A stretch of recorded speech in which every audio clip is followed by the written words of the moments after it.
Hello students, तो जब school में भोली का एडमिशन हो गया, क्लासरूम में उसको कॉर्नर में बैठने के लिए कहा गया, वो सोच रही है कि उसकी एज की जो लड़कियां हैं वो क्लासरूम में बैठी थी और उन्हीं गर्ल्स में से एक जो है उसकी दोस्त भी बन जाएगी। देखते हैं आगे से। The lady teacher who was in the class was saying something to the girls but Bholi could understand nothing. जो लेडी टीचर थी क्लास में वो कुछ बोल रही थी गर्ल्स को, लेकिन भोली जो थी कुछ समझ ही नहीं सकती थी, कुछ नहीं समझ पा रही थी वो। She looked at the pictures on the wall. जैसे क्लासरूम में आप लोग बैठे होते हैं, कुछ समझ में नहीं आ रहा तो क्या कुछ अपना काम करना शुरू कर देते हैं, इधर देखना उधर देखना। तो वही काम अब कौन कर रहा है यहाँ पे? भोली। उसको समझ में तो आ नहीं रहा था टीचर जो बोल रही थी, तो वॉल पे जो कुछ पिक्चर्स बनी हुई थी उनको देख रही है। द कलर्स फैसिनेटेड हर। जो कलर्स थे वो उसको फैसिनेट कर रहे थे, आकर्षित कर रहे थे अपनी ओर। The horse was brown. एक हॉर्स था ब्राउन कलर का। Just like the horse on which, कौन से घोड़े की तरह? On which the tahsildar had come to visit their village. उस घोड़ी की तरह लग रहा था ब्राउन, जिस घोड़े पे तहसीलदार साहब उनके गांव में विजिट करने के लिए आए थे। कब आए थे विजिट करने? जब स्कूल की ओपनिंग सेरेमनी थी। The goat was black like the goat of their never. उसने इन पिक्चर्स में वॉल पर देखा कि एक ब्लैक गोट है। किसकी तरह? तो उनके पड़ोस में भी, भोली के पड़ोस में भी एक बकरियां वगैरह रहती होंगी, तो वहां से देख रही है कि वो जो गोट है, रिलेट कर रही है वो अब चीजें। The parrot was green like the parrot she had seen in the mango orchard. और जो मैंगो ऑर्चर्ड में उसने जो पैरेट्स देखे थे, तो वही पैरेट उसी कलर का कहाँ देखा? उसने पिक्चर में देखा। तो कोरिलेट कर रही है वो उन इमेजेस को जो उसने पहले देख रखी हैं। And the cow was just like their Lakshmi.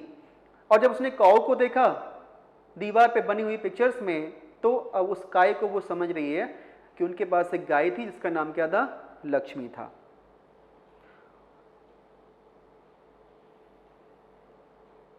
And suddenly Bholi noticed that the teacher was standing by her side smiling at her. भोली तो वॉल पे देख रही थी, दीवार पे देख रही थी पिक्चर्स को, टीचर पढ़ा रहे थे। टीचर की जब आइज पड़ी उस बच्ची पे, तो टीचर उसके पास आके खड़ी हो गई और मुस्कुरा रही हैं वो टीचर उस पर। अब क्या कहती हैं वो? What's your name little one? आपका नाम क्या है बेटा? अब वो नाम बताएगी। भो भो भो, she could stammer no further than that.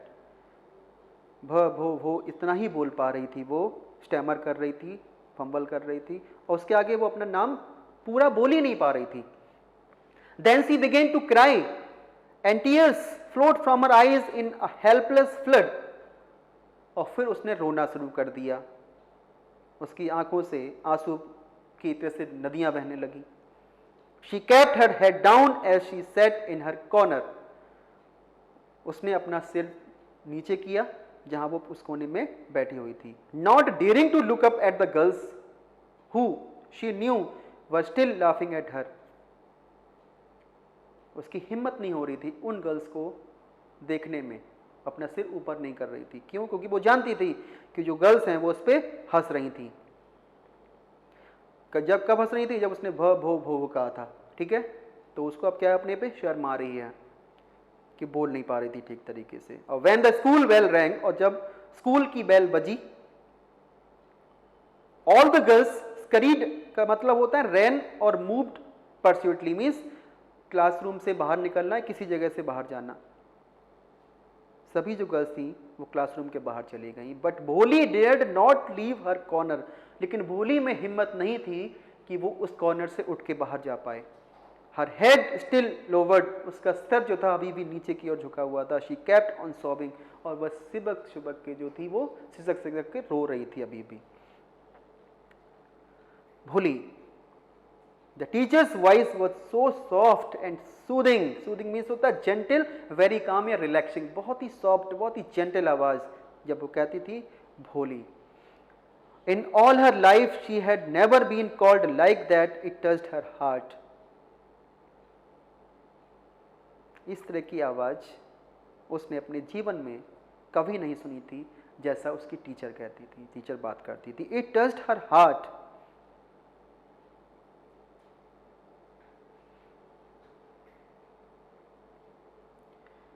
इस चीज़ ने, टीचर की इस तरह के बिहेवियर ने, इस वाइस काम नेचर ने उसके दिल को छू लिया।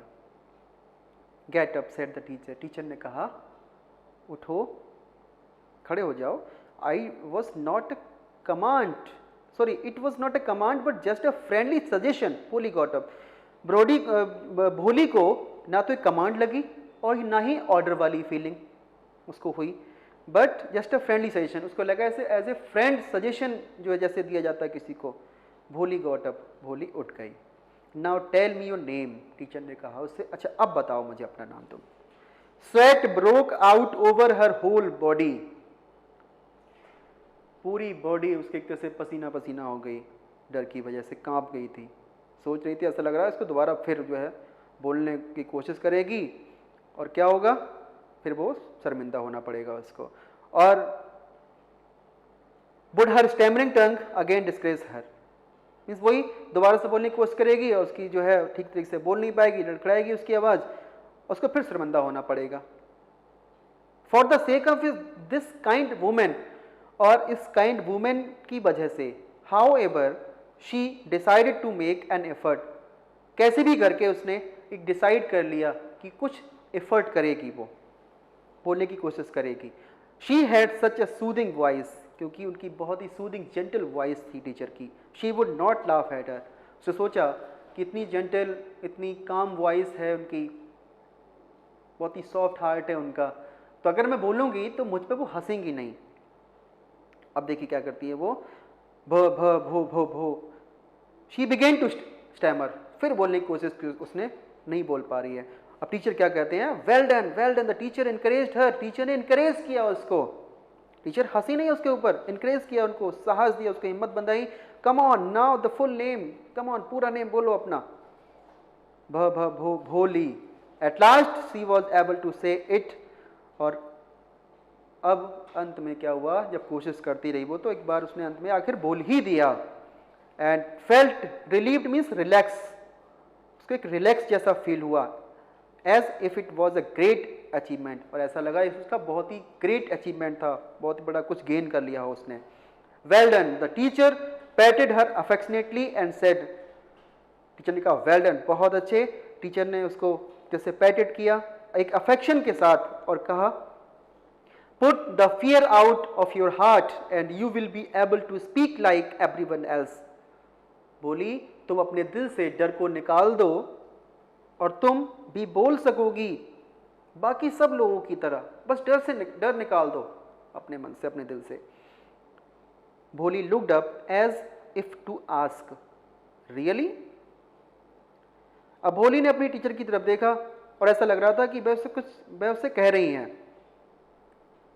तो वो पूछती है, क्या सच में ऐसा है? भोली पूछती है। ठीक है, टीचर क्या जवाब देंगी? Yes yes it will be very easy. हाँ बिल्कुल ऐसा ही है, तुम डर को निकाल दो बस अपने दिल से, तुम बोल पाओगी सबकी तरह, और ये तो बहुत आसान होगा। You just come to school every, हाँ लेकिन इसके लिए तुम्हें डेली स्कूल आना पड़ेगा, every day. Will you come, क्या तुम आओगी? भोली नॉडेड, भोली ने सिर हिलाया। नो से इट अलाउड, नहीं सिर नहीं हिलाना है। क्या है? जोर से बोलो।